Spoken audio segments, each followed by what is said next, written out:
نبی کریم صلی اللہ تعالی علیہ وسلم کے صحابہ ایک دن حضرت بلال سے کہنے لگے، بلال تو ساری زندگی اذان پڑھتا رہا، مزہ کب آیا اذان پڑھنے کا؟ حضرت بلال کہنے لگے، ایک اس دن جس دن مجھے حضور نے اذان سکھائی تھی بڑا لطف آیا تھا حضور سے اذان سیکھنے کا، اور فرمایا ایک اس دن مجھے مزہ آیا جب میں نے کعبے کی چھت پہ کھڑے ہو کے اذان پڑھی ہے۔ حضرت بلال فرماتے ہیں سارے کافر زمین پہ کھڑے تھے گردنیں جھکائے، اور میرے مصطفیٰ کریم جب کسوا نامی اونٹنی پہ بیٹھے تھے نا اور میں اذان دے رہا تھا تو میں آج بڑا راضی تھا، میں کہہ رہا تھا یا اللہ کیا بات ہے، آج تو نے میرے حبیب کو کتنی عزتوں سے نوازا ہے۔ ایک ہے گھر کے کام کاج کرنا، اور میں پہلے بھی حدیث سنا چکا، حضرت بلال حبشی خود بخود لوگوں سے قرضہ لے لیتے تھے، حضور کو تکلیف ہی نہیں، بخاری مسلم بتاتی ہے خود بخود قرضے لے لیتے تھے، نبی پاک کو تکلیف ہی نہیں دیتے تھے، کام کاج ہے، مہمان آ جا رہے ہیں ان کی خدمت کر دی ہے، بلال نے خود ہی قرضہ اٹھا لیا، قرضہ اٹھا کے خود بخود حضرت بلال سودا لے آئے، سودا لا کے جناب بلال نے پکا دیا۔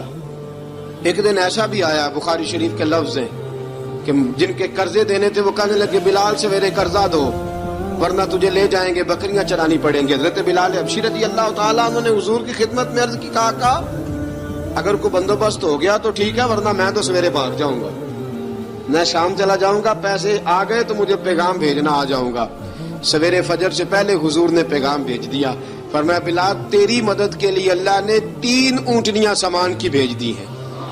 حضرت بلال حبشی رضی اللہ تعالیٰ عنہ نے سارا گھر کا کام کاج خود سے سنبھال لیا تھا، ایک دن غائب ہو گئے حضرت بلال اذان دے کے، حضرت بلال حبشی رضی اللہ تعالیٰ عنہ اذان پڑھی، غائب ہو گئے، صحابہ ڈھونڈ رہے ہیں بلال کدھر ہے، اقامت پڑھے۔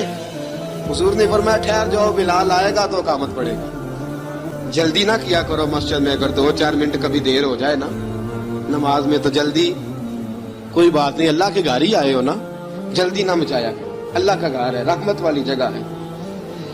حضور نے فرمایا بلال آئے گا تو اذان پڑھے گا۔ اب سب صحابہ خاموش ہیں کہ بلال جاتا نہیں، کام بھی اس کا کوئی ایسا نہیں۔ حضرت بلال دوڑے آئے، جلدی دوڑے آئے۔ رسول پاک صلی اللہ علیہ وسلم نے سوال ہی نہیں کیا کہ بلال تو کدھر سے آیا، فرمایا آ گئے ہو؟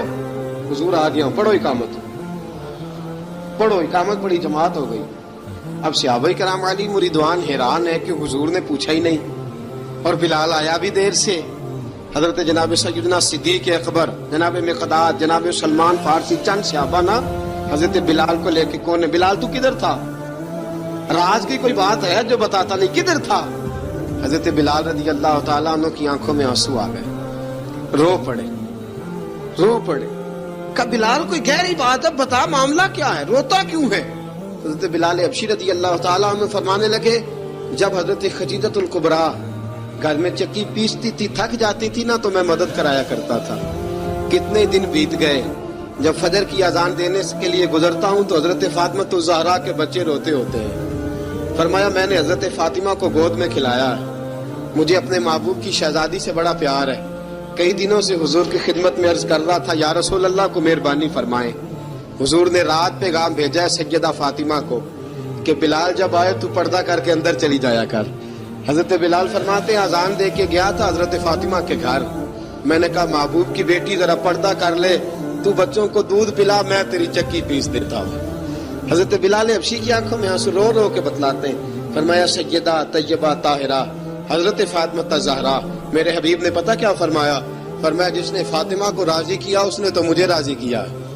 حضرت سیدنا بلال حبشی فرماتے ہیں میں نے چکی پیسی اور میں تمہیں کیا بتاؤں، میرے محبوب کی بیٹی نے مجھے بڑی ہی دعائیں دی ہیں، انہوں نے مجھ پر بڑا ہی اظہار محبت فرمایا ہے۔ فرمایا میں آذان سے لے کر جماعت تک لوگ تسبیحاں رولتے ہیں، لوگ قرآن کی آیات کی تلاوت کرتے ہیں، آذان سے لے کر جماعت تک لوگ مختلف قسم کے اذکار میں مشغول ہوتے ہیں۔